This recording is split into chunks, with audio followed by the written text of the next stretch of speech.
y no solamente las impedancias de secuencia de ambas ternas, ¿no? No solamente vamos a tener la impedancia de secuencia positiva, negativa y cero de la terna 1, positiva, negativa y cero de la terna 2, sino también vamos a tener las impedancias de acoplamiento mutuo entre secuencias. O sea, la impedancia de acoplamiento mutuo de la secuencia positiva de la terna 1 con la secuencia positiva de la terna 2. La impedancia de acoplamiento mutuo de la secuencia negativa de la terna 1 y la secuencia negativa de la terna 2. Y la impedancia de acoplamiento mutuo entre la secuencia 0 de la terna 1 y la secuencia 0 de la terna 2.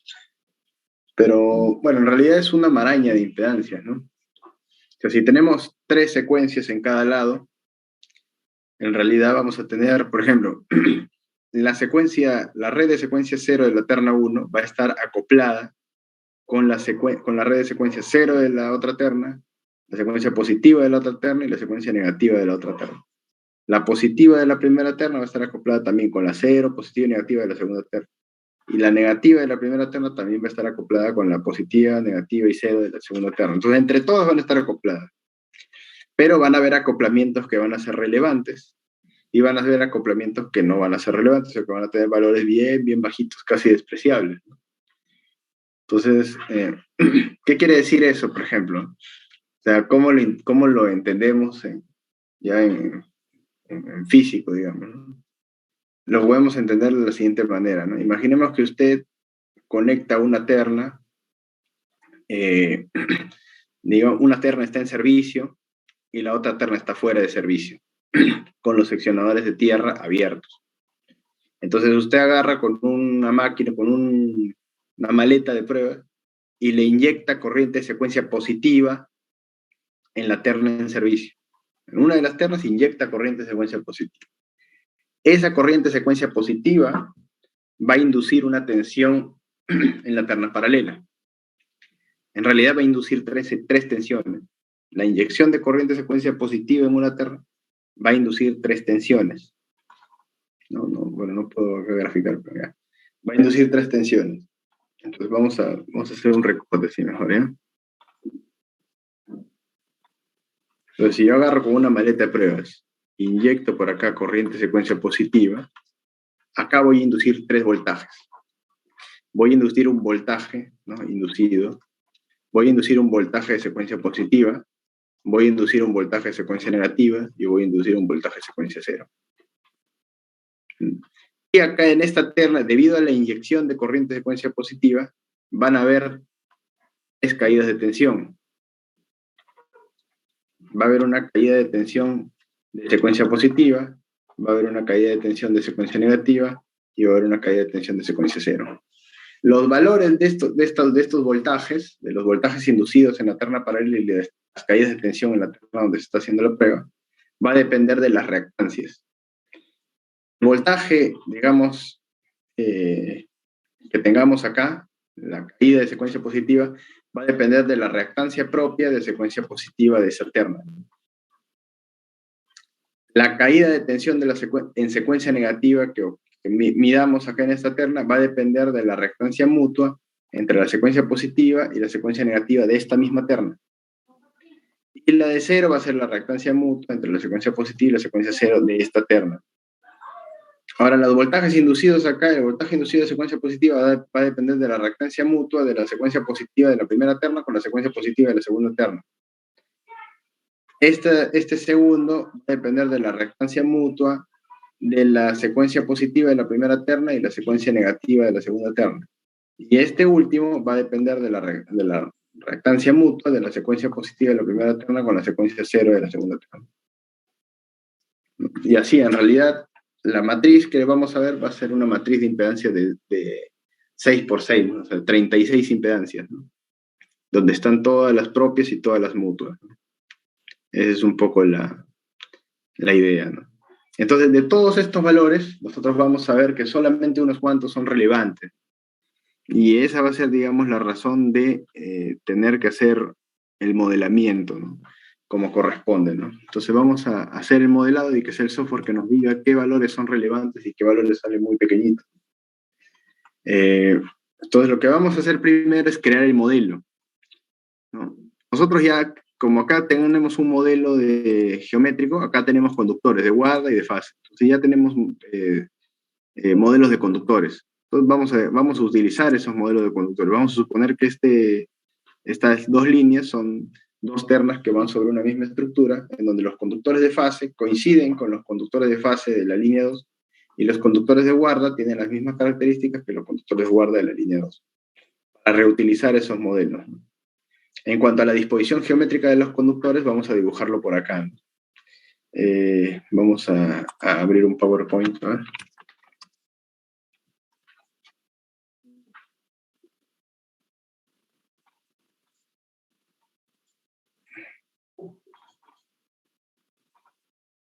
Entonces vamos a ir acá.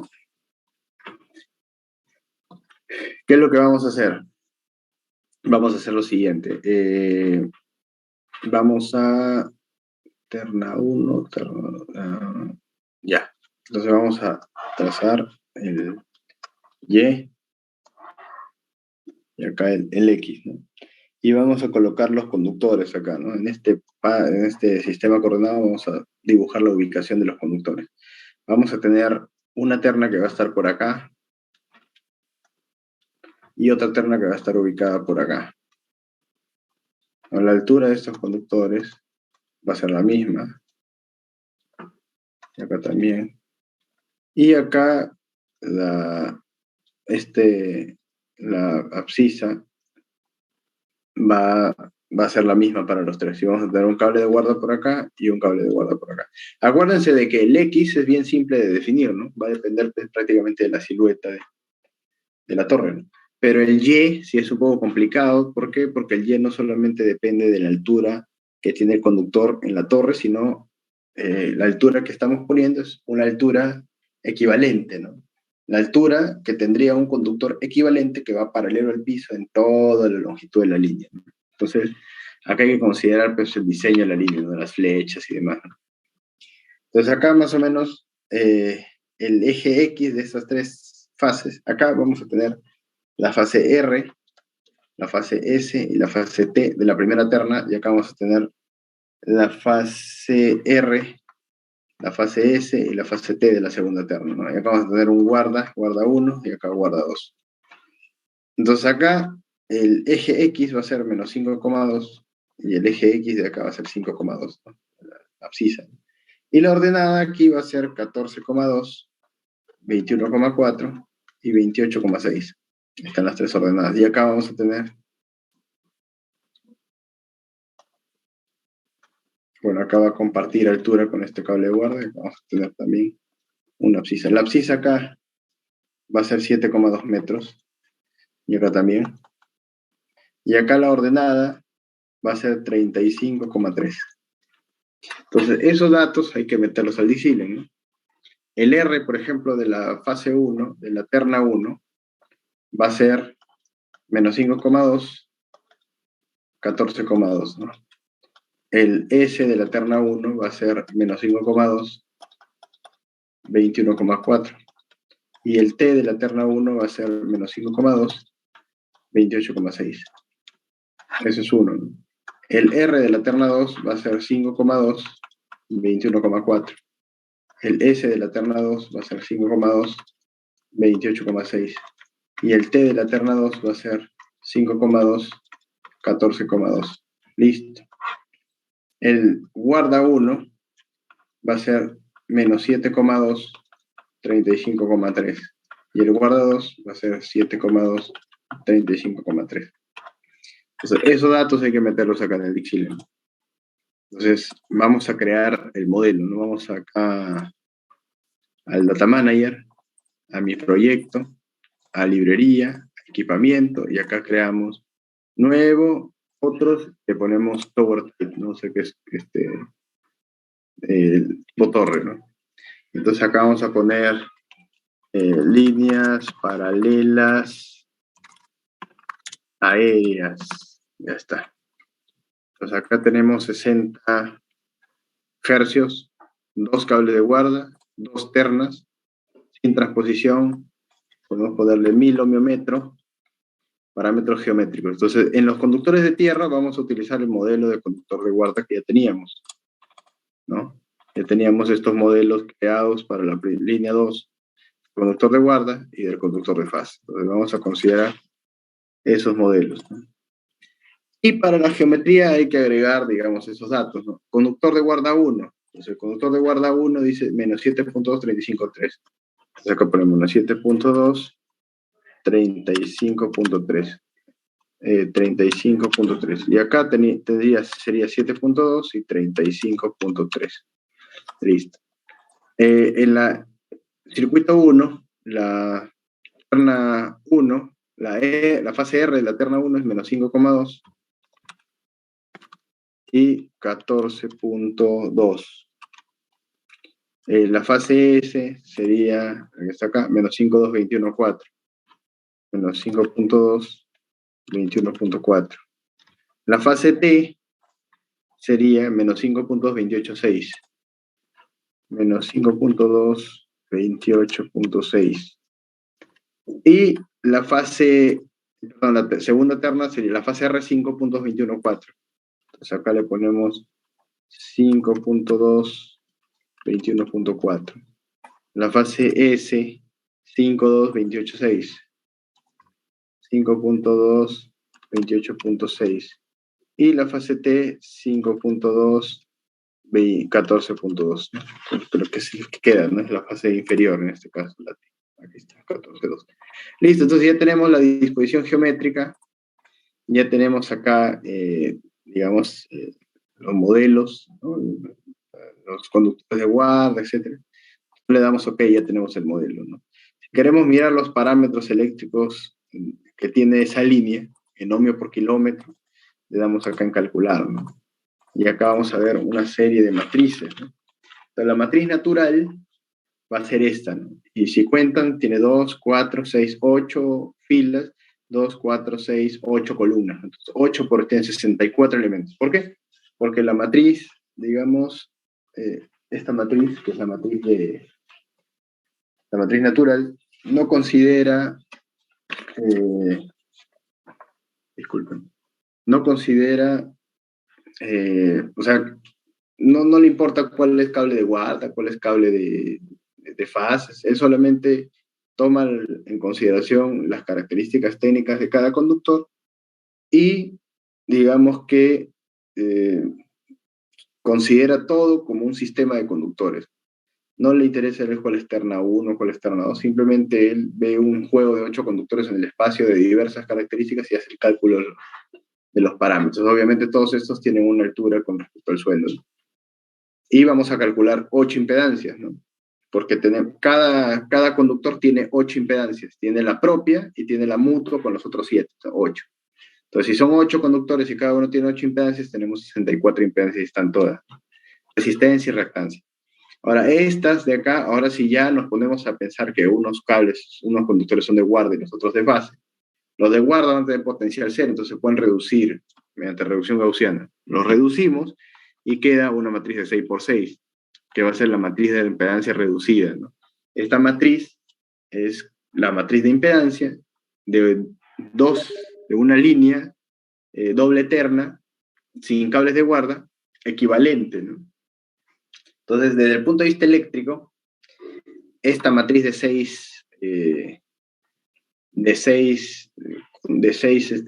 por 6, o esta línea, cuya matriz de impedancia es de 6 por 6, es equivalente a esta otra línea, cuya matriz de impedancia es de 6 por 6. Tiene el mismo efecto eléctrico. Eléctricamente tienen el mismo comportamiento.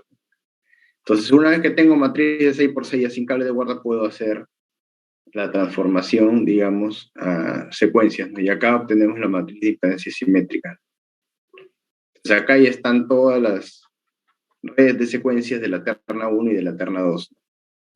Por ejemplo, acá vamos a empezar este elemento que está acá, vamos a hacer una especie, vamos a mejor hacerla, ¿no? Entonces acá, este elemento que está acá es la reactancia de secuencia 0 de la terna 1. En realidad, toda esta matriz de 3 por 3 es la impedancia, la matriz de impedancia propia, ¿no? Es la matriz de impedancias propia, la terna 1. Y todo este juego de acá es la matriz de impedancia propia de la terna 2. Y estas matrices, digamos, que están en la diagonal, tendrían a ser las matrices de impedancia mutua entre la terna 1 y la terna 2. Y esta sería la matriz de impedancia mutua entre la terna 2 y la terna 1. Básicamente lo mismo. Entonces, este primer elemento es la reactancia de secuencia cero propia de la terna 1. Este elemento que está aquí, este de acá, sería la reactancia de secuencia positiva de la terna 1 propia. Y este que está acá sería la reactancia de secuencia negativa de la terna 1 propia. Y los que están fuera de la diagonal son las mutuas, las impedancias mutuas entre las redes de secuencias propias de la terna 1. Entonces acá tendríamos, por ejemplo, miren, la reactancia de secuencia 0 de la terna 1 tiene acá en la resistencia 10 a la menos 1. O sea, 469 por 10 a la menos 1. Y acá tiene 1.5 por 10 a la 0. Pero miren las mutuas, la reactancia mutua entre la secuencia 0 y la secuencia positiva de la terna 1 es 1.15 por 10 a la menos 2, la resistencia, y 8.1 por 10 a la menos 3. Entonces, si se dan cuenta acá, este tiene 10 a la 0, 1.5, y este tiene 10 a la menos 3. Es mucho más pequeño, ¿no? De la misma forma también este, ¿no? Acá tenemos menos 3.21 por 10 a la menos 2, menos 6.9 por 10 a la menos 3. Entonces es algo muy pequeñito, ¿no? Y así, por ejemplo, ahora este elemento de acá sería la reactancia mutua entre la secuencia 0 de la terna 1 y la secuencia 0 de la terna 2. Y fíjense en los valores, ¿no? Acá tenemos 4.09 por 10 a la menos 1. Es el mismo orden que tiene este valor. O sea, más o menos es 0,4. Y este valor que está acá es 9.2 por 10 a la menos 1, o sea, 0,92. Es un valor en realidad comparable con 1.5. 1.5 y 0,9, 0,92, como que va por ahí, ¿no? De hecho, es más de la mitad, ¿no? 1.5 la mitad es 0.75 y este es 0.92. Entonces estamos hablando de un 70% más o menos, ¿no? 60%, 60% creo. Entonces podemos notar que este valor como que tiene una magnitud relevante, la reactancia mutua de secuencias ceros. Acá la misma historia, este de acá sería la reactancia mutua entre la secuencia 0 de la primera terna y la secuencia positiva de la segunda terna. Y este de acá sería la reactancia mutua entre la secuencia 0 de la primera terna y la secuencia negativa de la segunda terna. Y todos son 10 a la menos 2, 10 a la menos 3, 10 a la menos 2, 10 a la menos 2. Entonces son valores ya, digamos, de un orden menor, ¿no? Más pequeños. Bastantes veces más pequeños, ¿no? Entonces los relevantes, digamos, son esta matriz, este elemento y este elemento. Ahora, ¿por qué es que estos elementos, digamos, fuera de la diagonal? Normalmente cuando uno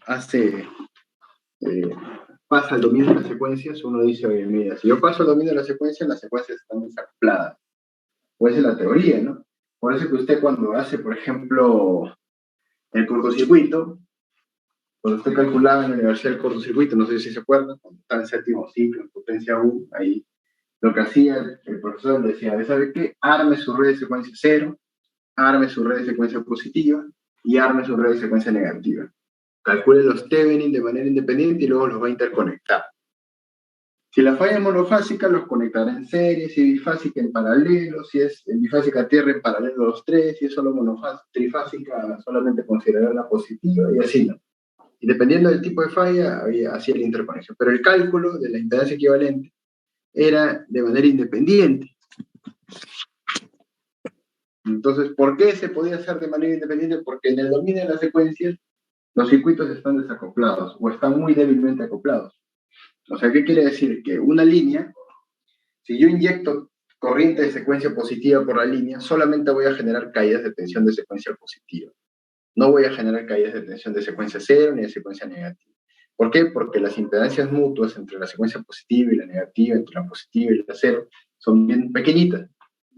Y efectivamente más o menos algo se cumple acá, ¿no? Por ejemplo, la secuencia positiva tiene -2, -1, y la reactancia entre secuencia positiva y secuencia cero tiene -2, -3, y en secuencia positiva y secuencia negativa tiene -2, -2. Mientras acá es -1, acá es -2. 1.8 dice la -2 y acá 5 por dice la -1. Se puede ver claramente que hay, digamos, es bastante mayor la mutua, la propia, perdón, que las mutuas. Pero acá, porque tenemos un circuito en donde las ternas pues van en disposición vertical, ¿no? Entonces, como el circuito no es balanceado, tenemos ese problema. ¿Cómo eliminamos el hecho de que el circuito no sea balanceado? Simple, ¿no? Con la transposición. Si usted le pone la transposición, esas impedancias mutuas prácticamente van a desaparecer, ¿no? Entonces vamos a dejar esta matriz ahí y lo que vamos a hacer es considerar una transposición, ¿no? O sea, el modelo que está acá, vamos a borrar esto, ya tenemos la matriz ahí de impedancias. Y lo que vamos a hacer es el modelo y le vamos a decir, o sea, que ahora una transposición perfecta, es cada ciclo, ¿no? Le damos OK y ahora le vamos a dar calcular, ¿no? Entonces ahora vamos a ver cuáles son los valores.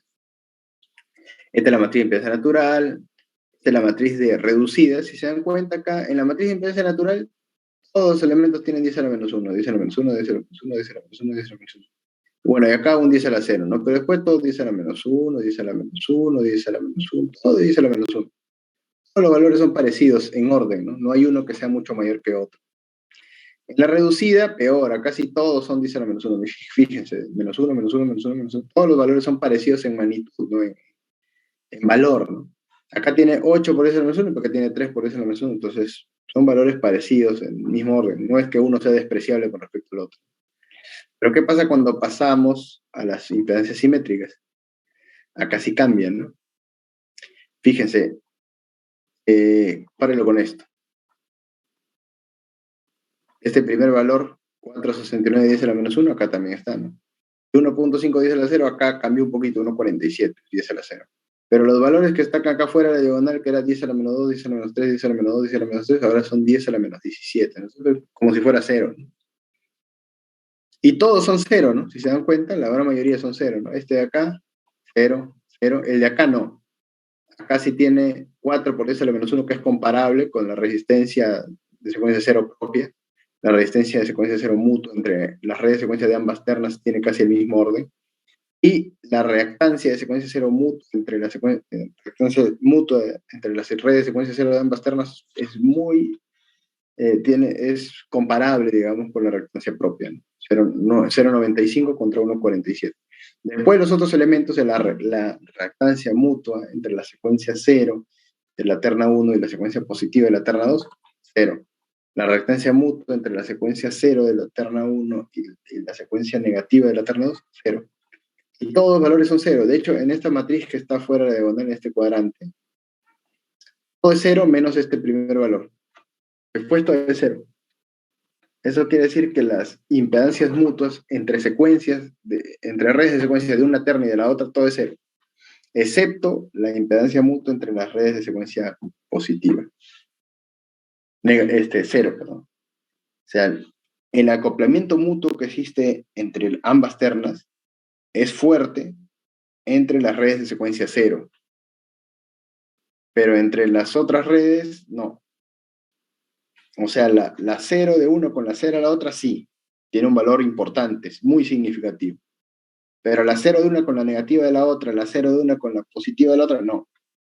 La positiva de una con la 0 de la otra, no. Con la positiva, tampoco. Positiva con negativa, tampoco. Negativa con 0, no. Negativa con negativa, no. Negativa con positiva, tampoco. Lo único es 0 con 0. Y eso se evidencia, digamos, acá. Esta es la matriz de impedancias mutuas entre redes de secuencia de ambas ternas. Solo este valor es significativo. Después esto es 0, 0, 0, 0, 0, 0, 0, 0. Este valor es la reactancia mutua entre la secuencia 0 de la primera terna y la secuencia 0 de la segunda terna. Luego, dentro de la matriz de impedancias propias de una terna, esta sería la matriz de impedancias propias de la primera terna.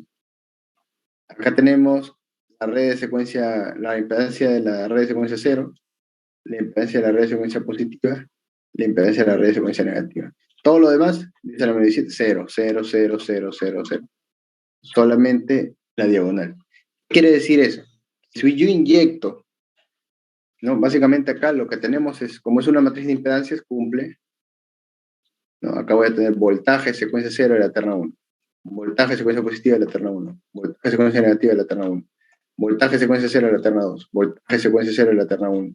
Voltaje, secuencia, positiva de la terna 2. Negativa de la terna 2. Ya está. Y acá voy a tener la matriz de impedancias. Y acá voy a tener una matriz de corrientes. Corriente de la secuencia 0 de la terna 1. Corriente de la secuencia positiva de la terna 1. Corriente de la secuencia negativa de la terna 1. Corriente de la secuencia 0 de la terna 2. Corriente de la secuencia positiva de la terna 2. Corriente de la secuencia negativa de la terna 2. ¿Está? Entonces, cuando usted multiplica, ¿qué es lo que tiene? El voltaje de secuencia, o la caída de voltaje, ¿no? De secuencia 0 en la terna 1, acá va a ser igual a ese valor que está ahí, que sería 0,46 más 1,47 J por la corriente de secuencia 0 de la terna 1. Luego, 0 por I, ya 0. El único valor que queda es este, más 0,409 más J por 0,951, y esto por la corriente de secuencia 0 de la terna 2. Entonces, la caída de voltaje en la terna 1 depende de la corriente de secuencia 0 por la terna 1 o la corriente de secuencia 0 por la terna 2. Si esta terna 1 está abierta, o sea, está fuera de servicio de la corriente 0, si yo hago circular una corriente de secuencia 0 por la terna 2, voy a generar una caída de voltaje importante digamos, en la terna 1. Entonces, hay que tener presente eso. Luego, ya, por ejemplo, si hablamos un poco, ¿no? de la caída de voltaje de la secuencia positiva de la terna 1, 0, el único valor que hay es este. Luego 0, 0, 0, 0, ya está. Entonces, solamente tendremos acá 0,06 más J por 0,52 por la corriente de secuencia positiva de la terna 1. Entonces, ¿qué quiere decir? Que si yo inyecto una corriente de secuencia positiva por la terna 1, voy a generar una caída de tensión solo en secuencia positiva en la terna 1, y nada más. No genero nada en la terna 2, nada. Queda limpio, ¿eh? Y lo mismo con la secuencia negativa. Una caída de tensión de secuencia de voltaje de secuencia negativa en la terna 1, acá 0, 0 solamente este tercer elemento que va a multiplicar con este de acá. También va a ser 0,06 más J por 0,52 por la corriente secuencia negativa de la terna 1. Ya está. Entonces, esa es digamos, la idea de la secuencia, ¿no? Que todo queda desacoplado. Y acá todo queda perfectamente desacoplado si es que considero la transposición, ¿no? Porque cuando considero transposición, ese circuito que es desbalanceado por su propia disposición geométrica de las fases, ahora va a ser balanceado, ¿no? Hablamos de el circuito de la línea como un todo, ¿no? Esa es un poco la idea, ¿no? Listo, entonces acá más o menos hemos hecho un breve análisis de los componentes, ¿no? Ya cuando hagamos cortocircuito, o sea, acá la idea, si se dan cuenta, es que, según esto, para que se vea, si nosotros hablamos de flujo de carga, solamente hablamos de pura secuencia positiva. Y en secuencia positiva no hay acoplamiento mutuo. O sea, en secuencia positiva, la reactancia de acoplamiento mutuo entre las redes de secuencia positiva de ambas ternas es 0. Entonces ahí prácticamente no hay fenómeno, no hay efecto del acoplamiento. No tiene sentido modelar las líneas acopladas si es que solamente vamos a hacer circular secuencia positiva. Pero si ya hay circulación de corriente de secuencia 0, entonces ya aparece la inducción. Ya inducimos, si hay una circulación de corriente de secuencia cero por una terna, vamos a inducir voltaje de secuencia cero en una proporción importante en la segunda terna. Y para que haya corriente de secuencia cero circulando, la única posibilidad es que se hable de fallas, más precisamente de fallas monofásicas, ¿no? Esa es un poco la idea, ¿no? Ya tenemos fallas monofásicas. Si hablamos de fallas monofásicas, o bifásicas a tierra, o cualquier falla que tenga que ver con tierra, ya estamos hablando de circulación de corriente de secuencia cero y en consecuencia de caídas, ¿no? de variaciones de voltaje, ¿no? O de caídas de tensión. Entonces, en cortocircuito lo vamos a ver con más detenimiento esto, ¿no? Ahora, ya tenemos el modelo nosotros. El modelo ya está, ¿ve? Aquí está, ¿no? El modelo ya lo hemos creado. Pero el modelo no está asignado a los elementos. Ahorita los elementos están sin modelo. ¿Cómo le asignamos este modelo a estos elementos? En realidad es un poco complejo el asunto, ¿ya? Porque normalmente, o sea, cuando nosotros hablamos en el Dix-Silen, si nos hemos dado cuenta, nosotros creábamos un transformador, le asignábamos un modelo. Creábamos una línea, le asignábamos un modelo. Creábamos otra línea, le asignábamos un modelo. Un transformador, un modelo. Un generador, un modelo. Y así cada elemento tenía un modelo. Cada elemento asignado se le, digamos, asignaba un modelo. Pero en este caso es un poco diferente, ¿no? ¿Por qué? Porque tenemos un solo modelo y este tiene que ser asignado a dos elementos. Ya no es solamente un modelo con elementos, ¿no? Uno a uno, ¿no? Sino es que ahora a dos elementos le tengo que asignar un mismo modelo. Entonces acá en el Dix-Silen hay una forma de hacer esto, ¿no? Es acá mediante la selección aquí los dos elementos, hace clic derecho y le pone definir, ¿no? Se le pone definir, hay uno que se llama line couplings. Se le da acá y luego elige el modelo. Este es el modelo. Luego acá te está diciendo simplemente, ¿sabes qué? Estas son las líneas que has elegido, ¿no? Sí, ya, listo. Okay. Va a aparecer este nuevo elemento. Este es un elemento porque dice ELM tau. Pero es un elemento que no está graficado propiamente. Es un elemento que no está graficado. Es un elemento, ¿no? Y es un elemento que sirve de nexo, digamos, entre el modelo geométrico, que es este, y estos dos elementos, ¿no? De esa forma ha quedado, digamos, seleccionado o enlazado dos elementos con este modelo. Y este es el elemento de línea, digamos. Acá es donde ahora nosotros vamos a decir si queremos parámetros concentrados o parámetros distribuidos. Y si queremos parámetros distribuidos, bueno, acá en MT aparece el Bergeron o el J-Martin. Bueno, esto es otro tema, ¿no? Pero acá es donde nosotros decimos qué cosa vamos a querer. Acá es muy importante este tema de la polaridad. ¿Ya? Hay que tenerlo bien presente, ¿no? El tema de la polaridad.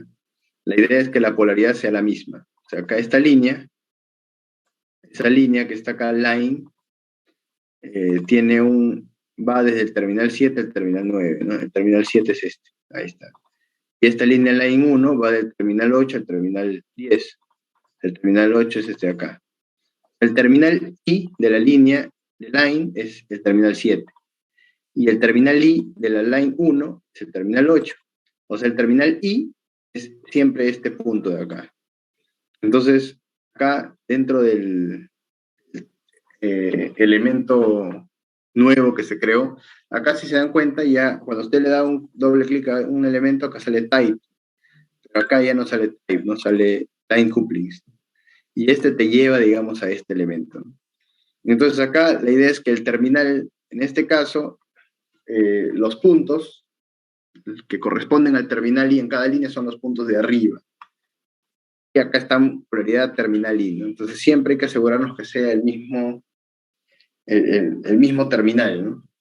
A veces yo le puedo poner acá terminal I, pero acá puede ser que el terminal I de esta línea sea este punto, mientras que el terminal I de esta línea sea este otro punto. Entonces, ¿cuál es el problema acá? Que cuando él considera el acoplamiento mutuo, va a considerar la corriente de la otra en dirección inversa. Y en vez de repente sumar voltaje inducido, va a restarlo, ¿no? Y va a ser opuesta digamos, el cálculo, ¿no? Entonces hay que asegurarnos de que el terminal I siempre corresponda, o el terminal que está acá seleccionado, corresponda al mismo punto, ¿no? Se supone que las dos ternas salen de un punto y llegan a otro, ¿no? Entonces, ese punto desde donde salen tiene que ser el mismo, o al donde llegan, también cualquiera, ¿no? Pero tiene que ser el mismo punto. O bien la polaridad o bien se sitúa en los puntos de donde sale la línea o bien en los puntos a donde llega. En cualquiera de los dos es lo mismo, ¿no? Va a ser el cálculo con el signo correcto, digamos. Listo, entonces acá ya están modeladas las líneas, ¿no? Acá hay que poner una longitud nomás, por ejemplo, podemos ponerle 100 kilómetros acá, y acá el otro también 100 kilómetros. Y cerramos los interruptores y colocamos una carga, pues por acá. Ya está. Y acá ponemos unos 100 megavatios, pues a ver. Ahí hacemos un flujo de carga. Y ahí está, ¿eh? Entonces ahí están los... Como está perfectamente transpuesta la línea, miren, acá ya tiene la misma impedancia, igualito se reparte, 50-31, 366. 50-31, 366. ¿Qué pasaría si yo le quito la transposición? Ya son circuitos de balanceado. Le quito acá la transposición, no transposición. Pero cuando le quito transposición, ya no son circuitos balanceados. ¿Ya? Sí, sin transposición, ¿no? Ya está. Cuando corro flujo yo ahora, ya es diferente. Va parecido, va a ser, pero va a ser diferente. Ahí está, ¿ves? 50-96, 12-71, 49-65, 16-49. Es diferente, es distinta, porque son circuitos ahora desbalanceados, ¿no? Es el problema, no tienen la misma reactancia, ¿no? Son circuitos de diferente impedancia. Pero si le pongo la transposición, ahí sí ya queda balanceadito, ¿no? La transposición, balanceadito queda, ¿eh? Ya está, ¿eh? Igualito. Esa es un poco la ventaja de la transposición. No sé si hay preguntas hasta acá.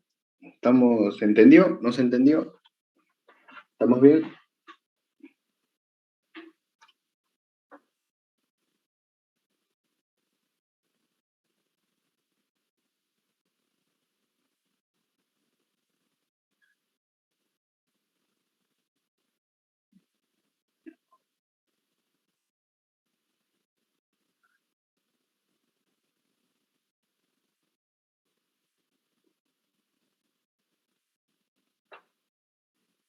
Nada, no hay consulta. Yo entiendo que está bien o qué debo entender. ¿No se entendió nada? ¿Se entendió todo? Más o menos.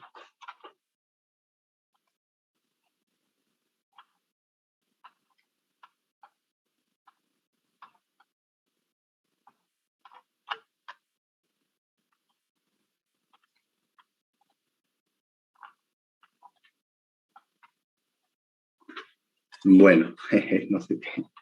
Silencio sepulcral. Ya, excelente. Bueno, Milton, muchas gracias en realidad por la respuesta. Solamente eso necesitaba, muchas gracias. Ya con eso ya avanzo más tranquilo. Pero como nadie dice nada, pueden ser dos cosas, ¿no? O que se entendió todo, que no se entendió nada, ¿no? Entonces, o puede ser también que nadie esté ahí conectado, pero no estén en realidad, también puede ser. Bueno, en fin.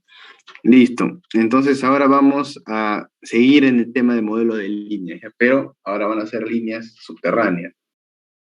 Entonces, para modelar líneas subterráneas también podemos usar esta forma de modelamiento, ¿no?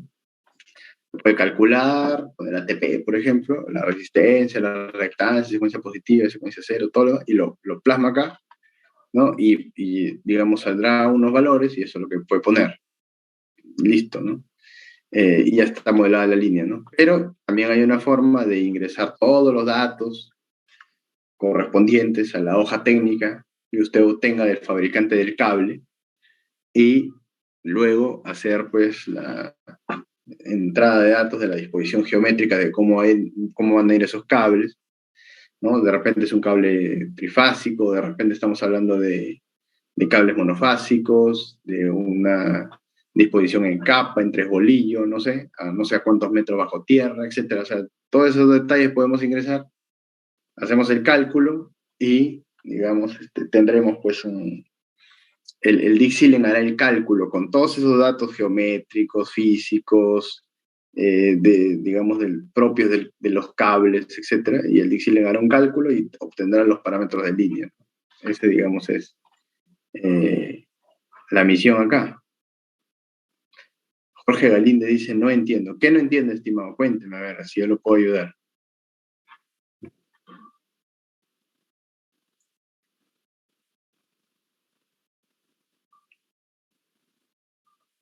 Cuéntenos, por favor. La idea es que usted entienda, ¿no? Esa es la idea, que si no, no tiene sentido toda la explicación. Cuéntenos qué no entendió.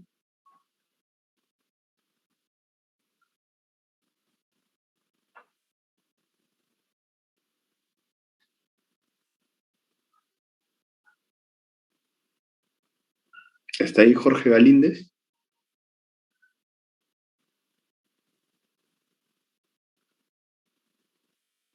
A eso no le puedo responder yo, Heidi. Mire, ahí hay una,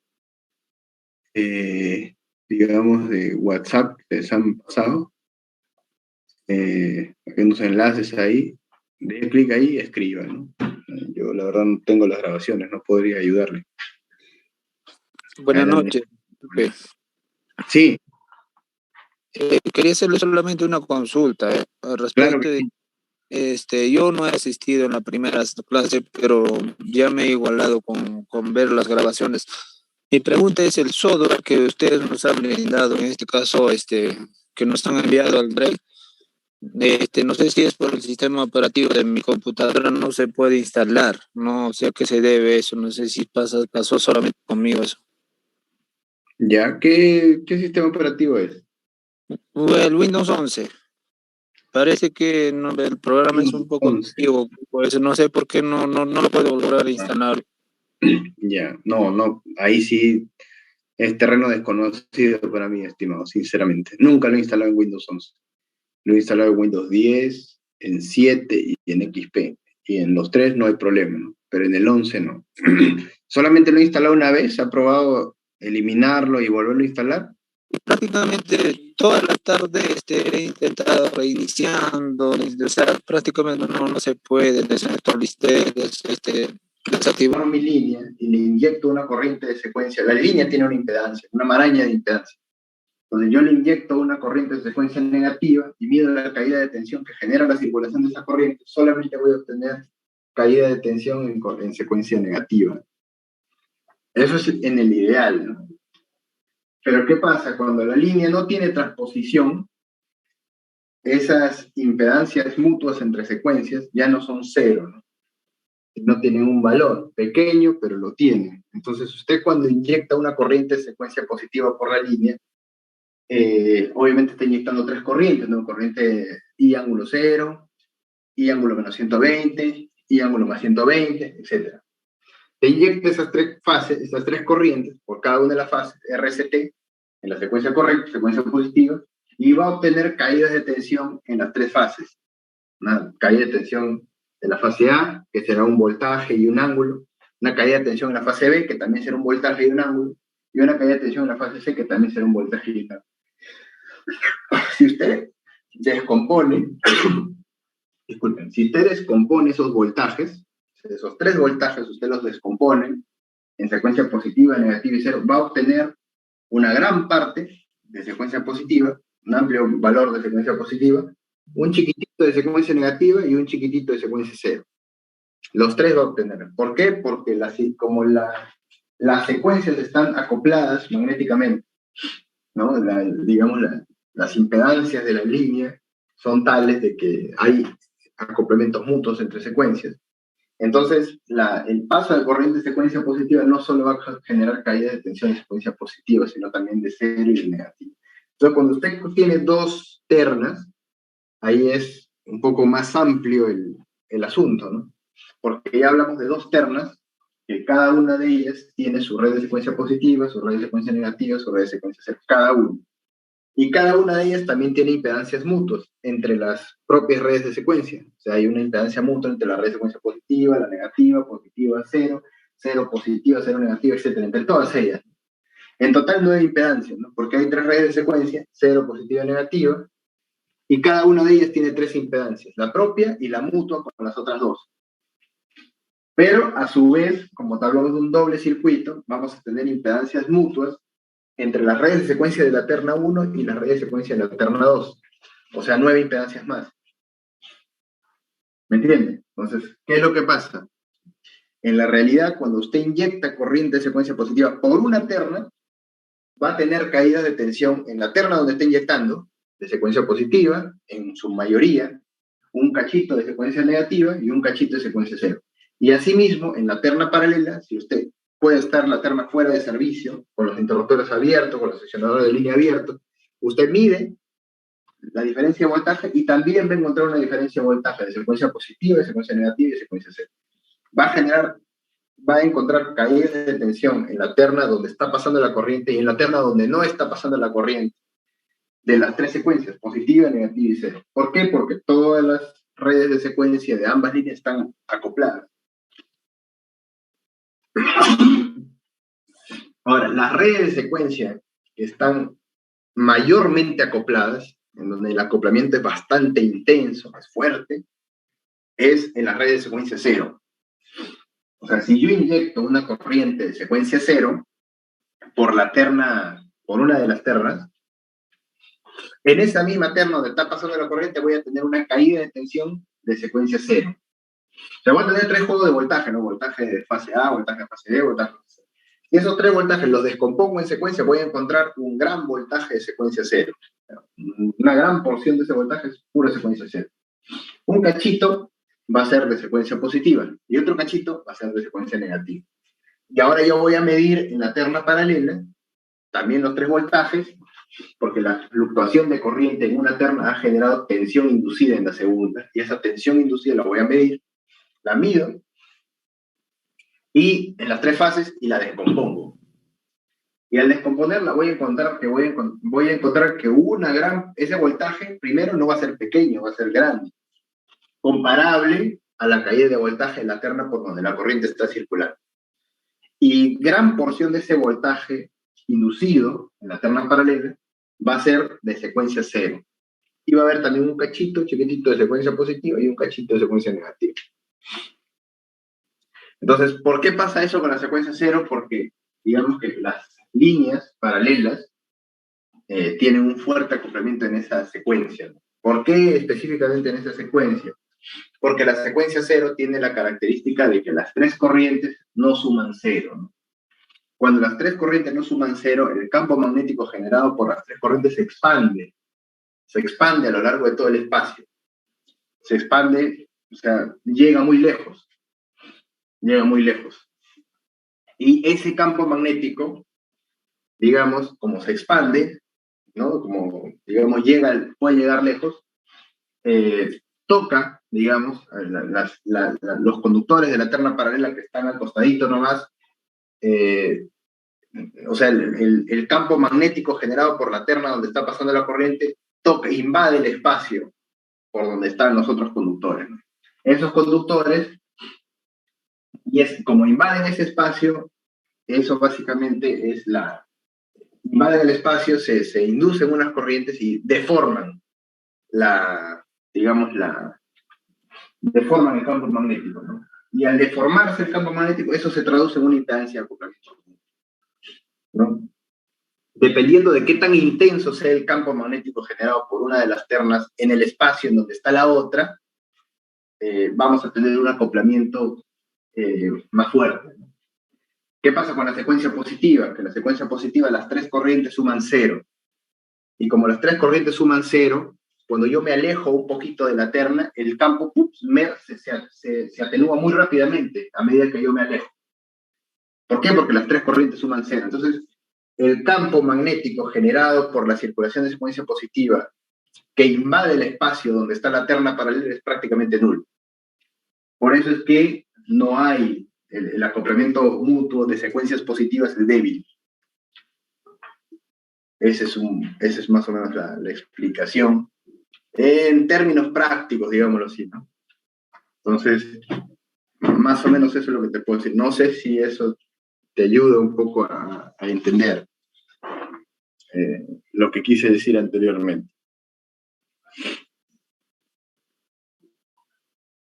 O sea, al final, el tema de las impedancias propias, mutuas, etc., es un juego, ¿no? Es una simplificación que, que se han inventado los ingenieros, que se han inventado los físicos, ¿no? El comportamiento de esta estacionario. Básicamente lo que le han querido dar acá es que la ley de Kirchhoff, que B I por R, digamos, extenderla, ¿no? A las bobinas, a las capacitantes, pero en realidad todo es campo magnético y campo eléctrico. Si el campo magnético se ve deformado, se ve afectado de alguna forma, eso se traduce en un cambio de la impedancia. Si el campo magnético no se concatena en el material, si el campo magnético se expande, invade o hay un objeto en el espacio que deforma el campo magnético en un punto, eso de ahí impacta en la, digamos, impacta en la impedancia. O sea, esa corriente que yo hago pasar genera un campo magnético. Si ese campo magnético, otro objeto en el espacio lo deforma, o sea, yo dejo el conductor solo en el espacio y se genera un campo magnético. Ya está. Entonces, el hecho de que se genere un campo magnético y nadie lo afecte, se traduce en que esa corriente va a haber una impedancia. Pero si yo por ahí en un punto pongo otro conductor en un lugar en el espacio, entonces lo que va a pasar ahora es que esa impedancia va a cambiar. ¿Por qué va a cambiar? Porque ya hay un objeto que está en un punto en donde el campo magnético pasa y se deforma, y eso ya es un cambio. Genera ya, de hecho, de que el campo magnético en un punto del espacio se deforme, genera una variación en la impedancia vista, ¿no? Por esa corriente. Básicamente es así, ¿no? Eso es más o menos la idea. Ingeniero, buenas noches. Tenga la bondad de una pregunta. ¿En Dixieland también simula calidad de energía o es más para flujo de...? No, también simula. Bueno, calidad de energía no sé a qué te refieres, pero exactamente. Pero acá hay un, digamos, módulo de Harmonics y Power Quality, ¿no? Acá tenemos flujo de carga armónico y tenemos también barrido de frecuencia, ¿no? Y tenemos cálculo de flicker, creo que es flicker meter, ¿no?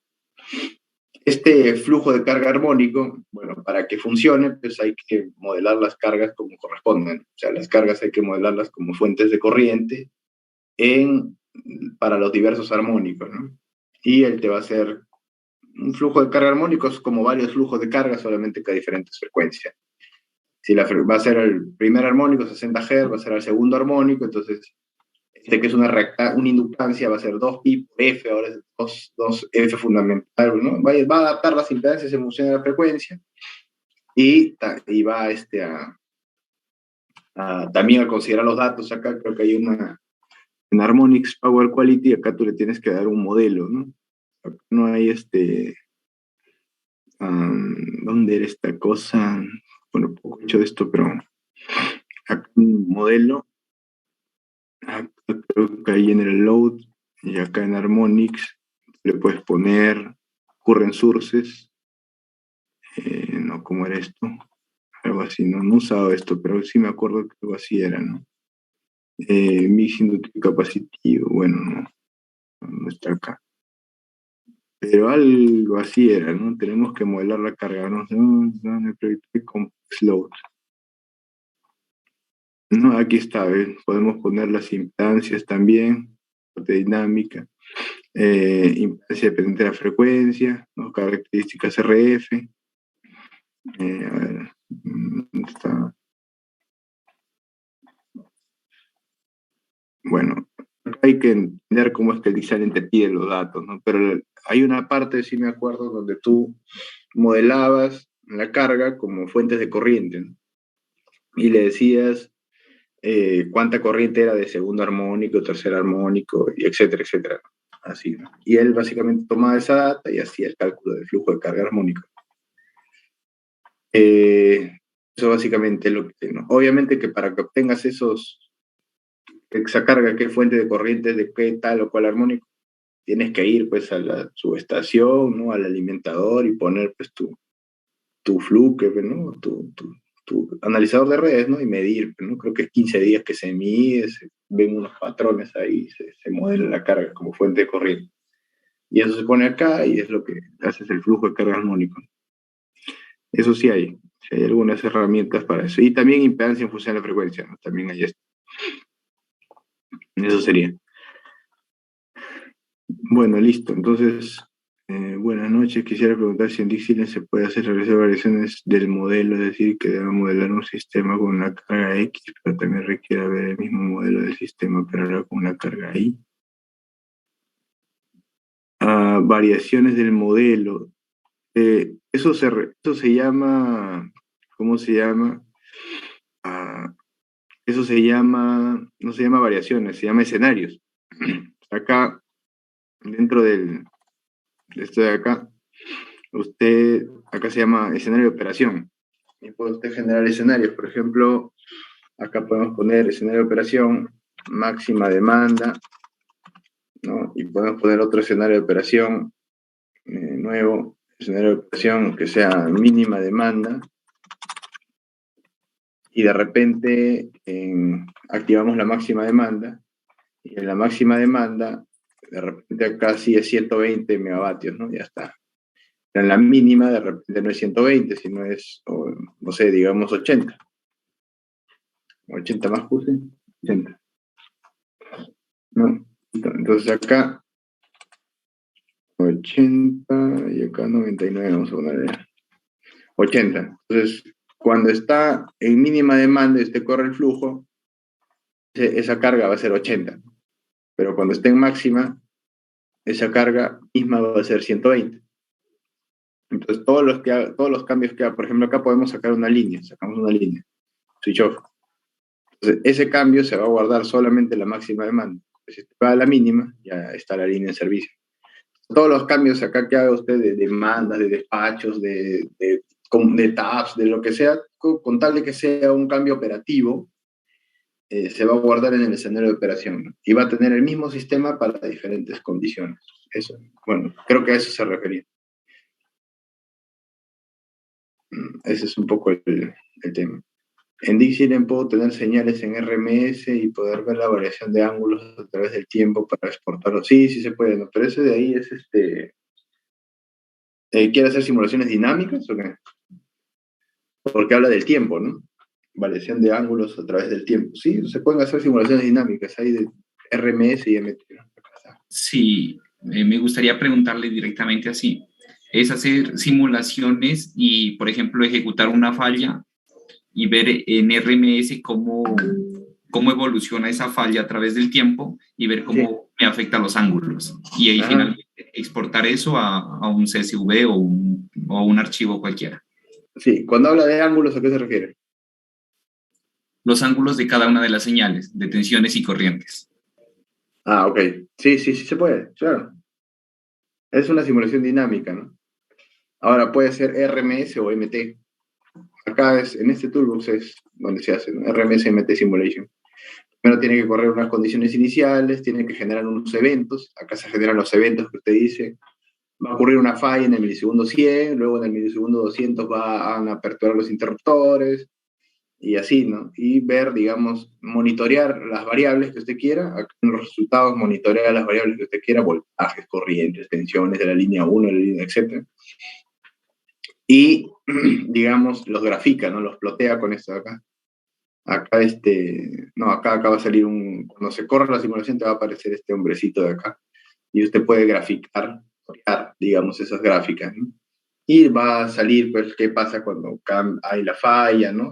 Por ejemplo, si grafico la corriente va a estar en estado estacionario, en RMS, luego hay una falla, la corriente va a crecer por la falla, luego se corta la falla, la corriente va a bajar, ¿no? Puedo graficar los voltajes, los ángulos de los voltajes, todo, cualquier variable de cualquier elemento se puede graficar. Solamente hay que elegir, ¿no? Hay que seleccionarlo, qué queremos ver. Pero sí es posible, ¿no? Así es. Listo. Creo que ya, bueno, hemos atendido algunas consultas ahí. Listo, entonces ahora lo que vamos a hacer es el tema del modelo del conductor, ¿no? Vamos a hacer una línea subterránea. Entonces acá armamos una línea aquí, ahí está, la línea de transmisión. Vamos a interconectar los dos sistemas. Y a esta línea de transmisión le vamos a asignar, vamos a irnos a la mínima, a la máxima ya. Sí, ya. Y a esta línea de transmisión, vamos a pichón. Y a esta línea de transmisión le vamos a asignar un modelo de línea, digamos, subterránea. Pero así como cuando modelamos líneas aéreas, lo primero que tuvimos que hacer era modelar los conductores, ¿cierto? Y después modelamos la línea. En este caso vamos a modelar primero el conductor subterráneo. Eso es lo que vamos a modelar primero. Y después ya vamos a modelar con el modelo de ese conductor, vamos a modelar la línea. Entonces, en el modelo del conductor vamos a dar detalles del conductor, ¿no? Entonces, no es conductor, sino es cable, no es cable subterráneo. Los cables vienen por capas, ¿no? Hay capas dieléctricas, hay capas, bueno, el centro del cable, que es el núcleo, que es un conductor, hay capas semiconductoras, hay capa externa también, que es una capa, digamos, una cubierta aislante y también, digamos, que protege al conductor contra daños físicos, ¿no? Etcétera, ¿no? Hay diversas capas, semiconductoras también, hay la pantalla, digamos, del conductor también, la que confina el campo eléctrico dentro del dieléctrico, ¿no? Esa sería. Entonces hay varias, digamos, capas, ¿no? Si buscamos conductores de alta tensión, vamos a poner acá, conductores, no, cables subterráneos, aquí está, mira, esto, ya está. Entonces acá si buscamos imágenes, aquí están los cables, mira, por ejemplo, esta gráfica está bien bacán. Mira, este conductor, por ejemplo, bueno, es un conductor trenzado aquí en el centro. Luego viene una capita negra, ¿no? ¿Sí ven? Esa capita negra es una capa semiconductora, ¿no?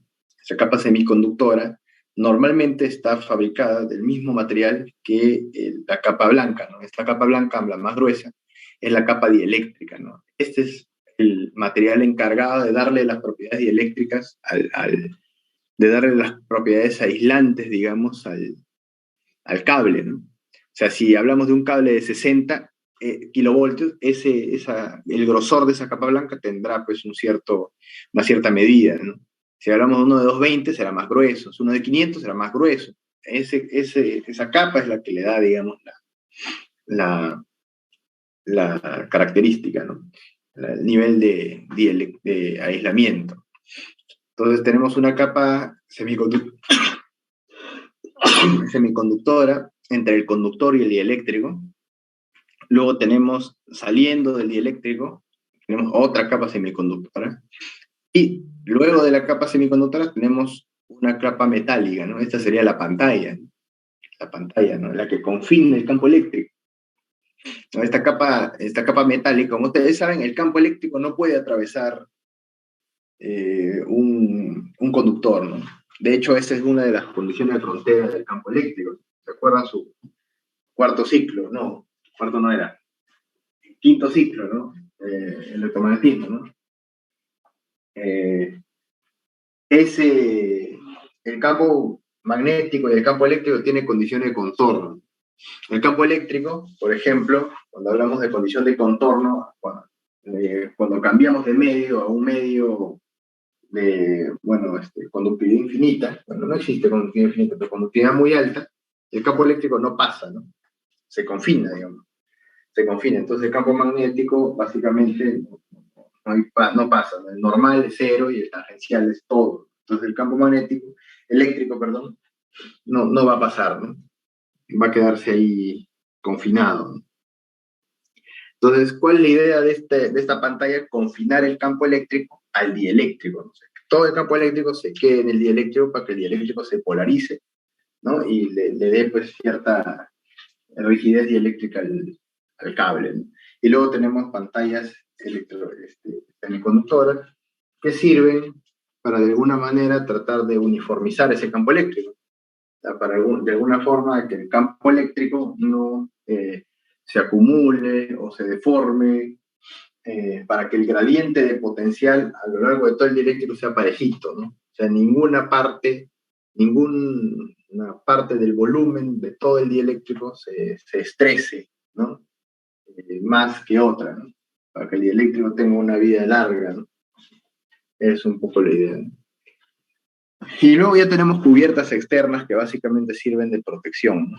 Acá hay, por ejemplo, otras formas de cables. La parte central puede ser de varias formas. Mira, acá es como hueco el interior. También hay cables tripolares, pero todos básicamente tienen esa misma idea, ¿no? Tienen, por ejemplo, acá, ¿no? Conductor, semiconductor, el negro, el dieléctrico, semiconductor, fuera del dieléctrico, la capa, la pantalla, en este caso la pantalla no es una lámina, sino son barritas. Luego viene ya la cubierta externa, ¿no? Le ponen otras, digamos, otras capas por ahí, pero básicamente ya viene luego la cubierta externa, ¿no? Acá está, digamos, con nombres, un poco chiquito esto. ¿Dónde está? Acá creo que está mejor. Ahí está, conductor, semiconductor interna, ¿no? Dieléctrico, bueno, etileno propileno, ¿cómo se llama? Polietileno reticulado, también que es bien famoso, ¿no? Semiconductor externa, pantalla metálica, hilos de cobre en hélice, y digamos, hay un separador, cinta de poliéster y luego la cobertura externa. Pero básicamente las capas que siempre se repiten son conductor, semiconductor interno, dieléctrico, semiconductor externa, la pantalla y el cubierta externa. Eso es lo típico en un cable subterráneo, ¿no? Entonces, ese cable lo vamos a modelar acá en Dixieland, ¿no? Y se modela así también por capas. Vamos a irnos acá al elemento, acá a la librería. Y acá en la librería vamos a generar un modelo nuevo, otros, y acá vamos a buscar el modelo del cable, ¿no? Este es single core, single core cable type.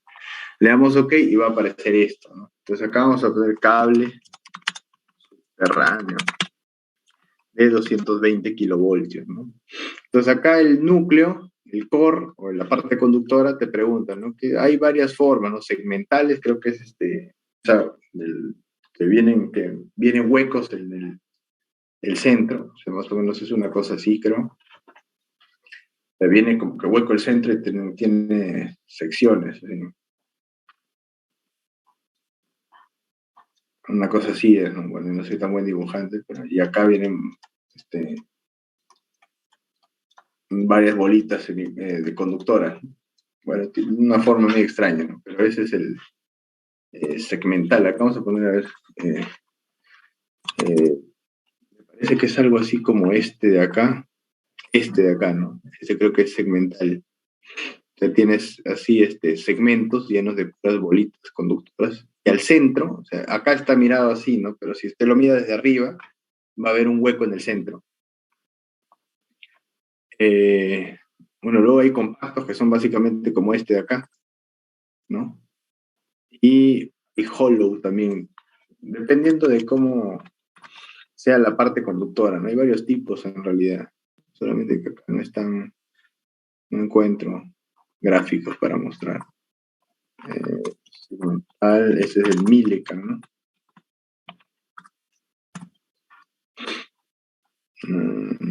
No hay, ¿no? Bueno.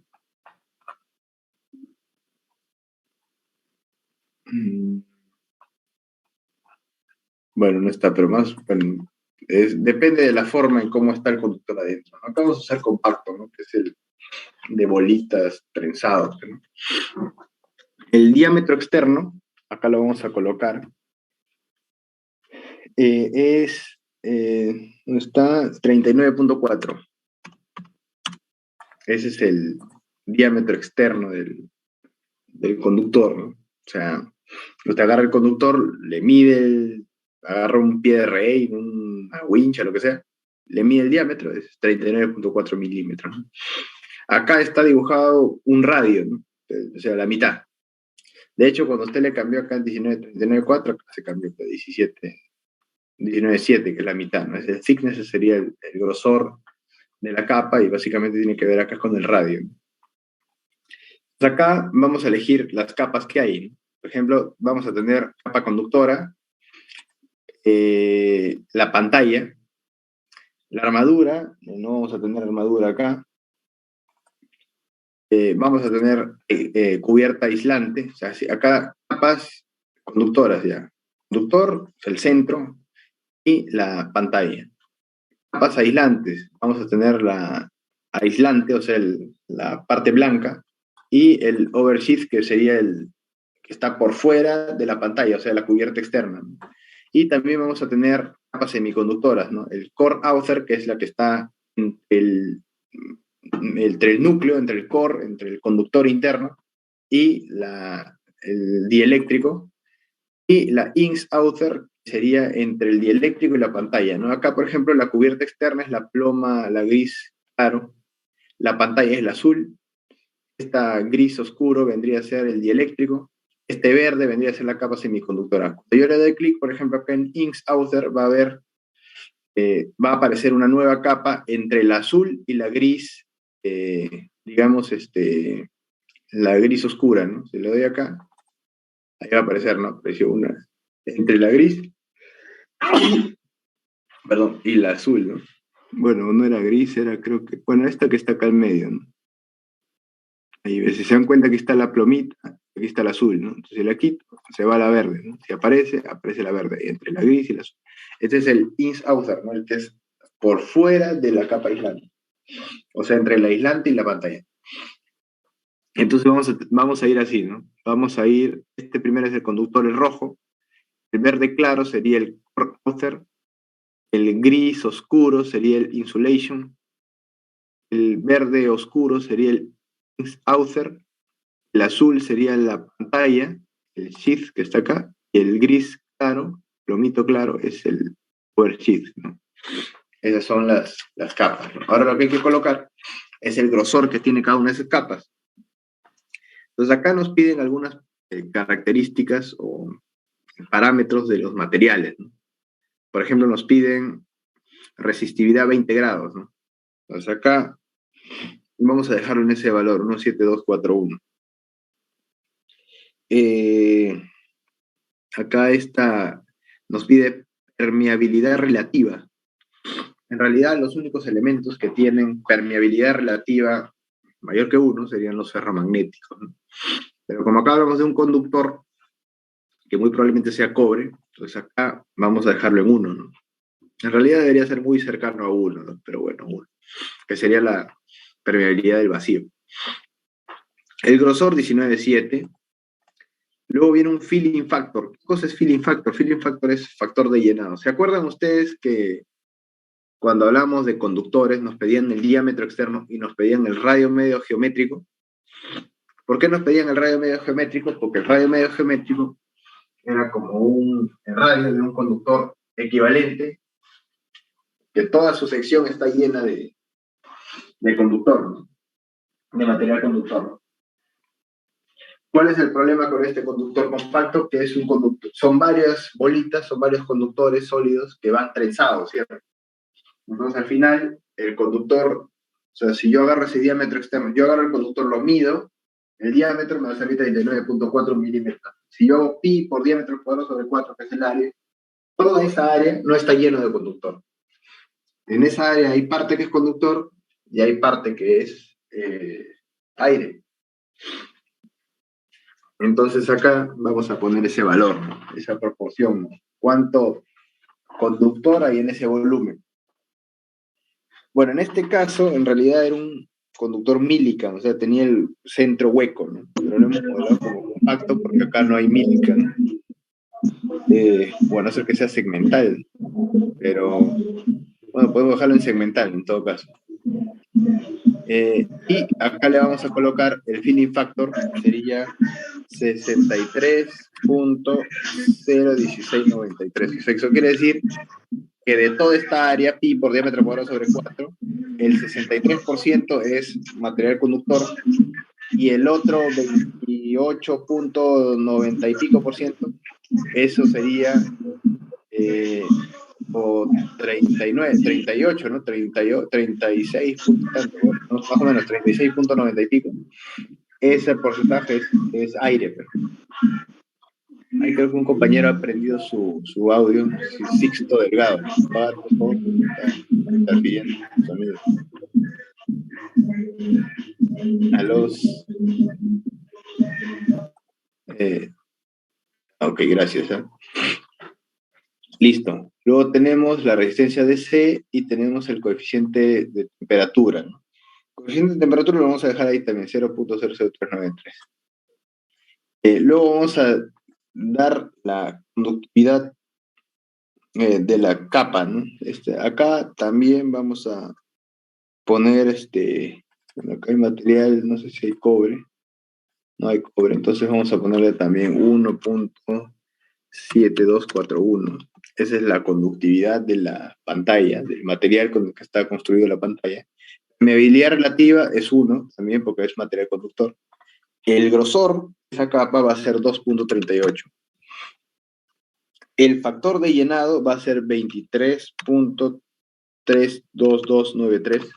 ¿Qué quiere decir esto? Que en realidad, bueno, el conductor es un círculo, ¿no? Pero la pantalla es una corona circular. Entonces, el área de la corona circular que ocupa la pantalla, solo el 23% de ese área está llena de material conductor. El otro 77, 76.60 y no sé cuánto por ciento, ese otro porcentaje va a ser aire, ¿no? Entonces, básicamente, esa pantalla es como esta que está acá, ¿no? Acá, ¿no? O sea, acá se puede ver que son hilos nada más, ¿no? Son hilos. Entonces, así como ¿no? Son hilos.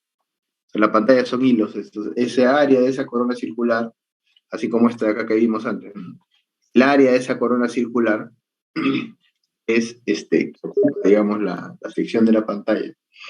El 63%, el 23% es conductor. Y el otro 60, 70 y no sé cuánto por ciento, eso es, digamos, sería aire, pues, ¿no? Eso se refiere con el filling factor, ¿no? Y bueno, el coeficiente también le podemos poner 0.00393. Listo.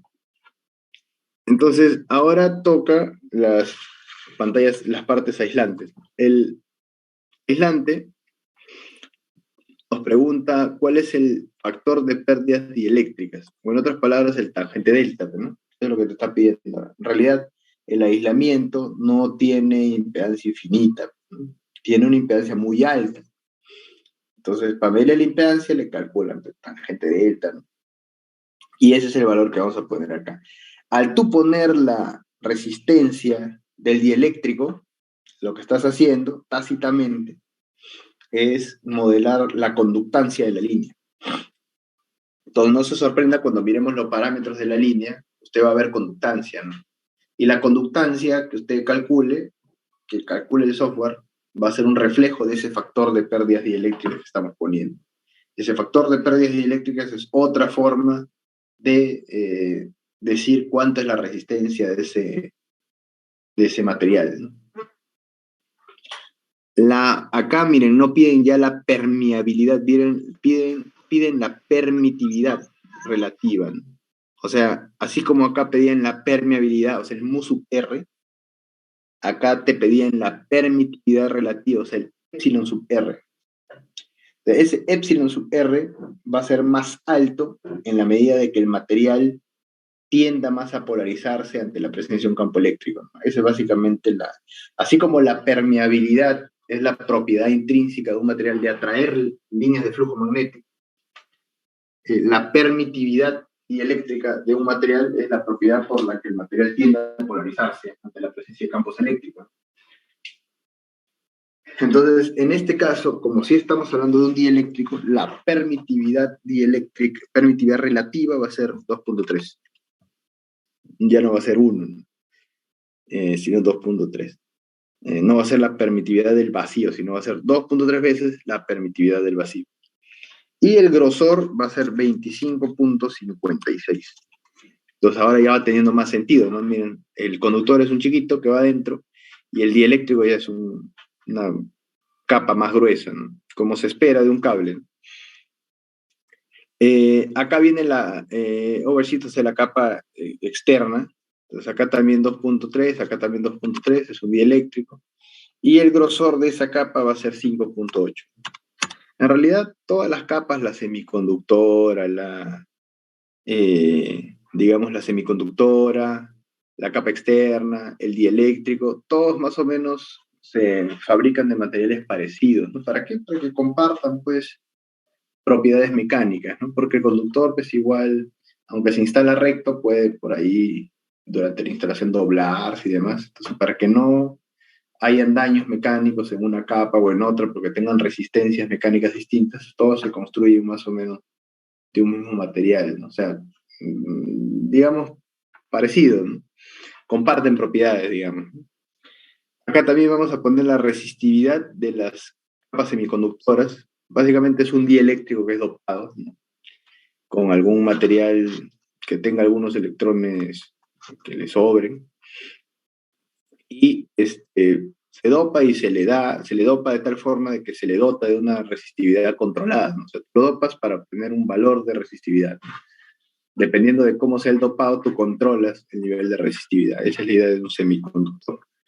La permeabilidad relativa, ¿no? Acá es permeability, es 1, ¿no? Porque las únicas que tienen más de 1 son los ferromagnéticos, ¿no? Y los dieléctricos no son ferromagnéticos.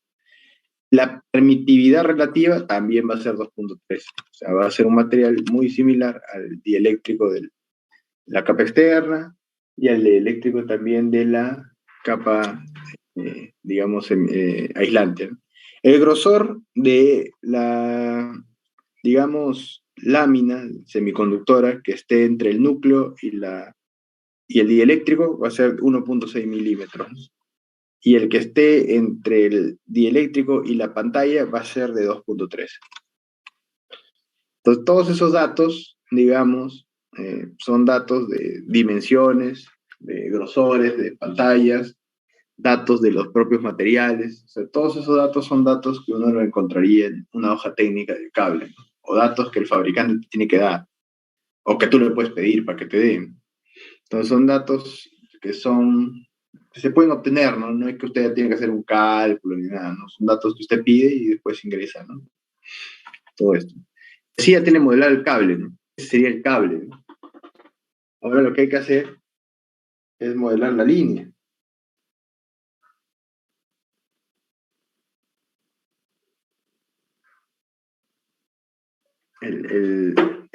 Ahora hay que modelar la línea, ¿no? Pues para modelar la línea sí lo podemos hacer desde acá, ¿no?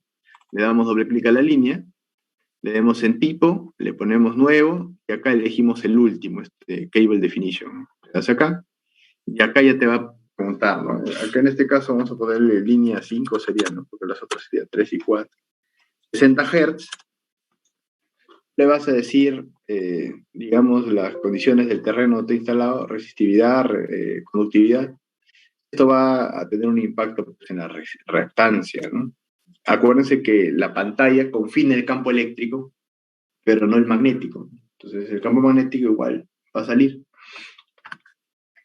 Y acá tenemos la resistividad. Bueno, si le ponemos acá un valor de resistividad, acá se actualiza la conductividad, porque es como el inverso el uno del otro, solo que tienen ahí unas unidades. Directamente enterrado, acá podemos decir cuántos circuitos, 1, 2, 3, podemos hacer, dependiendo del número de circuitos. Acá tenemos que indicar el modelo del cable. O sea, le damos doble clic y elegimos el modelo del cable, ¿no? Que hemos nosotros modelado, ¿no? Este es el cable, ¿no? Va a tener 3 fases. La corriente nominal de esto va a ser 0.864 kiloamperios. Y acá hay 2 opciones. Una de ellas es reducido o no reducido, y el otro es cross-bonded o no cross-bonded. El reducido tiene que ver con, o sea, ustedes se acuerdan cuando nosotros veíamos las matrices de impedancia de las líneas, había una primera matriz que era matriz natural, ¿no? Que básicamente consideraba todos los conductores, fases, tierra, todo, ¿no? Si había, por ejemplo, el doble terna era de 8x8 porque eran 3 fases de cada terna y 2 cuartas, entonces son 8. La matriz era 8x8. Y luego venía la matriz reducida. ¿Y qué se reducía? Los guardas. Y quedaba básicamente de 6 por 6, porque eran 3 ternas de uno, 3 ternas del otro, y se reducían los guardas. En este caso, cada cable, o sea, ¿qué cosa era un cable de guarda o qué lo hacía reducible al cable de guarda en el modelamiento de líneas aéreas? Tú podías reducir el guarda porque el guarda estaba a potencial cero. Por eso podías reducir el guarda. Porque el conductor de guarda estaba aterrado. O sea, como va en la torre y la torre está aterrado el cable de guarda. Y el hecho de que el cable de guarda esté a potencial cero era lo que te permitía a ti hacer la reducción. Eso es, digamos, lo que te permitía. En este caso, ¿qué es lo que va a estar aterrado del cable? Porque hay una parte del cable que va a estar aterrada. La parte que va a estar aterrada es la pantalla. Entonces, cada pantalla se considera como si fuera un guarda. Entonces, cada fase tiene su propio guarda, tiene su propia pantalla. Entonces, básicamente, lo que vamos a tener son 3 conductores de fase y 3 guardas, ¿no? O sea, 3 pantallas. Entonces, si yo no le doy reducido, las matrices de impedancia que me va a botar el modelo van a ser de 6 por 6. 3 cables, 3 fases, 3 guardas. Y si le doy reducido, las matrices de impedancia que me va a botar son de 3 por 3. O sea, eliminamos los guardas, o sea, las pantallas. Ahora, cuando no le doy reducido, él me va a pedir un elemento físico para las fases y otro elemento para las pantallas. Él lo modela como si fueran líneas separadas. Va a ser una línea trifásica para las fases y otra línea trifásica para las pantallas. Y cuando yo lo modelo como líneas diferentes, de repente las pantallas las puedo aterrar, las puedo transponer, puedo hacer lo que quiera, ¿no? Eso es un poco lo que te permite, ¿no? Así como en el ATP, ¿no? En el ATP tú dibujas un cable y la pantallita la dejas por fuera, la puedes aterrar, la puedes transponer, lo que quieras hacer, ¿no? Ya, algo más o menos así, pero no tanto así, porque no es tan flexible el Dixieland como el ATP en este aspecto, ¿no? Para ser sincero. Y luego tenemos un check que dice cross-bonded o no cross-bonded. En realidad hay varios tipos de... Hace un momento dijimos que las pantallas se deben aterrar, pero hay varias formas de aterrar la pantalla. Entonces, por ejemplo, hay el single point, single end, como que se llama, ¿no? Yo lo que hago es aterro la pantalla en un extremo. Entonces, ¿qué pasa cuando yo aterro la pantalla en un extremo? Lo que pasa cuando yo aterro la pantalla en un extremo es que el potencial en ese lado, en ese extremo, es cero, ¿no? Pero a medida que yo me voy alejando de ese punto, el potencial en la pantalla va creciendo, ¿no? Porque la corriente que circula por el conductor va induciendo un voltaje en la pantalla. Y a medida que yo me alejo, el voltaje va creciendo.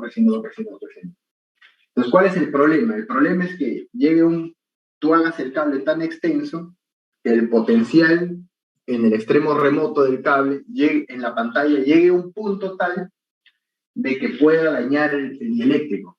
Porque acuérdense que el dieléctrico está entre el conductor y la pantalla. O sea, el dieléctrico soporta la diferencia de potencial entre el conductor y la pantalla. En el conductor, el potencial va a ser el potencial de fase. Pero la idea es que en la pantalla el potencial sea cero. Pero el potencial no es cero a lo largo de toda la pantalla. El potencial es cero en la pantalla en donde tú atierras. A medida que te empiezas a alejar de ahí, el potencial cambia. Y el potencial en la pantalla va a ser resultado de una inducción, de la inducción que genera la corriente que circula por la fase. Básicamente, porque también influyen las corrientes que circulan en las otras fases. Entonces, ¿qué es lo que va a pasar acá? Que si yo hago el cable muy extenso, el potencial en la pantalla va a empezar a subir peligrosamente a manera que yo me alejo del punto de tierra. Y va a llegar un momento en el que la diferencia de potencial entre la pantalla y el conductor viene a un valor en el que el dieléctrico falla. Ahora, aquí hay que tener en cuenta dos cosas, ¿no? A veces hay fallas en distintas partes del sistema, ¿no? Y eso ocasiona de que la corriente que circula por el cable suba súbitamente, ¿no? Por ejemplo, si yo tengo un cable que llega a la barra A y hay una falla en barra, por ese cable va a venir una corriente, ¿no? En ese momento que viene la corriente crece súbitamente, la tensión inducida a lo largo de la pantalla también crece. Y es en ese momento en el que puede haber una ruptura del dieléctrico, ¿no? Del conductor. Entonces, cuando uno aterra en un extremo, el conductor no puede ser muy largo.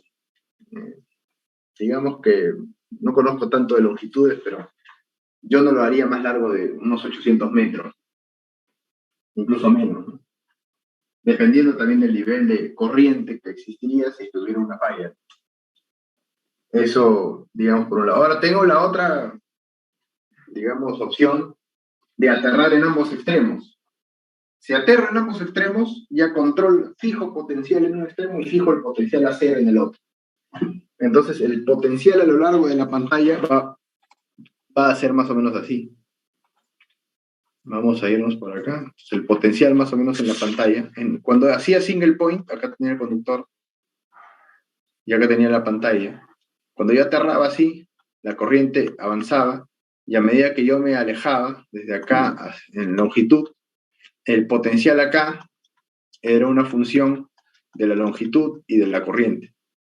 Entonces, si yo dibujaba el potencial, ¿no? Voltaje, longitud en la pantalla, en el punto inicial era cero porque estaba aterrado y a medida que yo me alejaba me iba así, hacia arriba, ¿no? Mientras más me alejaba, más diferencia de potencial. Entonces, el dieléctrico que está acá soportaba esta diferencia de potencial. Voltaje, que era una alterna, menos el voltaje aquí en la pantalla, ¿no? Entonces, por ejemplo, en este punto, el voltaje alcanzaba un valor y será ese valor, por ejemplo, 1000 menos el alterno, ¿no? Entonces, lo que hacía es que este alterno tenía un offset de 1000, ¿no? Entonces, llegaba el pico, era el pico más 1000. Entonces, es ahí donde podría haber problemas con el dieléctrico. Ahora, yo puedo decir, oye, pero ¿sabes qué? Mira, para evitar eso de que crezca indefinidamente con la longitud, yo aterro acá la pantalla y aterro acá. Entonces, acá ahora el potencial, acá, longitud 0, longitud L, y el potencial en la pantalla hace esta gráfica, ¿no? Entonces, en la mitad tengo un valor máximo, ¿no? Si lo comparo con el otro, de repente el otro era así, ¿no? Entonces, mira, cuando yo aterraba en un extremo, en este punto tenía este voltaje, ¿no? Pero ahora voy a tener 0 y en la mitad ahora voy a hacer mi problema, voy a tener el máximo. Entonces, si yo lo hago muy largo, si yo lo hago más largo, el potencial sería ahora sí. Si es más largo, el voltaje inducido a la mitad es más alto, ¿no? Y puede llegar a una longitud tal que el voltaje inducido en la mitad sea lo suficientemente alto como para que la diferencia potencial del cable, del conductor menos esto, rompa el dieléctrico. Entonces, cuando yo le pongo acá en el Dixilen sin cross-bonded, lo que estoy diciendo es que quiero esto. Que aterras en un lado y aterras en el otro. ¿Cuál es el problema de hacer eso? Acá había tensión inducida nomás. Cuando yo le pongo en ambos extremos, ya fijo el potencial en ambos lados, pero lo que pasa es que ahora hay una corriente. Porque ahora tengo dos caminos, tengo un circuito cerrado. Tierra acá, tengo un circuito cerrado para circular corriente. Entonces, hay una corriente circulando permanentemente por la pantalla. ¿Qué ocasiona eso? Pérdidas. ¿Qué ocasiona eso? Que la resistencia de secuencia positiva, negativa y cero tiende a ser más alta en el cable. ¿Por qué? Porque esa resistencia adicional lo que te está diciendo es que hay una corriente permanente por el conductor y como hay una corriente permanente por la pantalla, eso está generando pérdidas adicionales y esas pérdidas se modelan como una resistencia. Entonces, pérdidas adicionales no convienen. ¿Por qué? Porque incrementan la temperatura en el conductor. Ese es un problema. La otra modo de aterramiento es el cross-bonded. El cross-bonded, ¿qué se hace? Cada cierto tramo se abren las pantallas y se hace una transposición de pantallas. ¿Para qué se hace la transposición de pantallas? Para que el potencial total sea cero, ¿no? Ese es un poco Cuando yo hago transposición de las pantallas, tengo que hacer un ciclo completo, el potencial más o menos va así. Va primero lineal en un primer tramo, luego cae por acá y luego cae por acá, sí, en el segundo tramo. Y como hemos hecho una transposición y la sumatoria del voltaje total va a ser cero, más o menos así es como lo graficamos así, ¿no? Para tener una idea, ¿no? Acá va el conductor, acá está la pantalla, ¿no? Acá está el otro conductor, Acá está la pantalla. Y acá está el otro conductor. Y acá está la pantalla.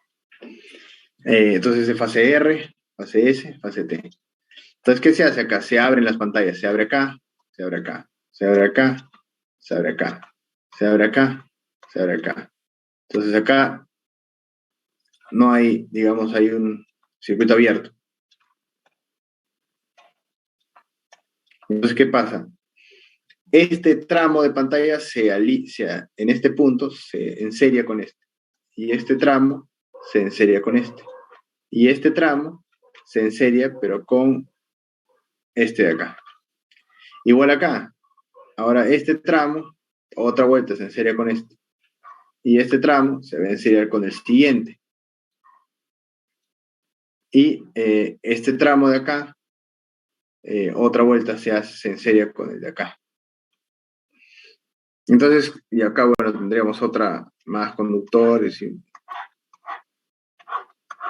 de la pantalla. Bueno, acá está abierto. De la pantalla, acá está abierto. Entonces, ¿qué es lo que ganamos con eso? Se supone que cuando hay una operación balanceada, por acá va a haber I ángulo cero. Por acá va a haber I ángulo menos 120. Y por acá va a haber I ángulo más 120. ¿No? Entonces, hasta este punto, ¿no? El circuito es esto. Acá enseriamos con esto. Y acá enseriamos con esto. Ese es el circuito. Es el circuito, digamos, es el circuito que se genera. Entonces acá vamos a tener hasta este punto una tensión inducida en función de esta corriente. Vamos a tener una longitud tercios, digamos. La tensión inducida va a ser una constante K por la longitud tercios por la corriente ángulo cero. La tensión inducida, esa sería la tensión, el delta de voltaje que vamos a tener acá. Acá vamos a tener otro delta de voltaje. Y ese delta de voltaje va a ser también una constante K por la longitud tercios, por la corriente, digamos, I ángulo menos 120, ¿no? Que es la S. Y acá también vamos a tener una diferencia potencial, ¿no? A lo largo de todo este tramo, que va a ser un K por un L tercios por la corriente ángulo más 120. Entonces el circuito cerrado suma K L tercios por I ángulo cero, más K por L tercios por I ángulo menos 120 y más K por L tercios por I ángulo más 120. Entonces, si factorizo K L tercios, ¿por qué L tercios? Porque a la tercera parte voy a hacer la transposición y a la tercera parte voy a hacer la transposición y a la tercera parte voy a hacer la transposición. K por L tercios se va a quedar I ángulo 0 más I ángulo menos 120 más I ángulo más 120. ¿Cuánto suma eso? 0, se va. No hay tensión resultante, no hay circulación de corriente en operación normal. Cuando hay falla, ahí sí ya se pierde el equilibrio porque las corrientes ya no son I ángulo 0, I en menos 120, a no ser que la falla sea trifásica. Pero en operación normal no hay una, digamos, circulación de corriente, ¿no? Por la pantalla. Entonces, por ejemplo, la resistencia de secuencia positiva con este tipo de transposición va a ser menor que la resistencia de secuencia positiva con el otro tipo de aterramiento, el double M. Entonces, si yo le pongo cross-bonded, estoy considerando ese aterramiento y seccionamiento de las pantallas, ¿no? Cada cierto tramo. Eso es lo que estoy considerando acá. Eso sería en el cross-bonded. ¿Qué más para comentar acá? No, básicamente eso, ¿no? ¿En qué parte del conductor se conecta a tierra? No, el conductor no se conecta a tierra. Lo que se conecta a tierra es la pantalla. O sea, esta pantalla del conductor, del cable, tú abres un poquito de la cubierta externa y esta pantalla la mandas a tierra, ¿no? Haces una especie digamos, un conexionado, abres las tres pantallas y haces la conexión, digamos, a tierra, ¿no? Eso es lo que se hace. En realidad se manda a tierra a través de un limitador de sobretensión. Eso es lo que se hace, ¿no? ¿Para qué? Para que si en ese punto de transposición de pantallas hay una sobretensión, ¡pum!, haga la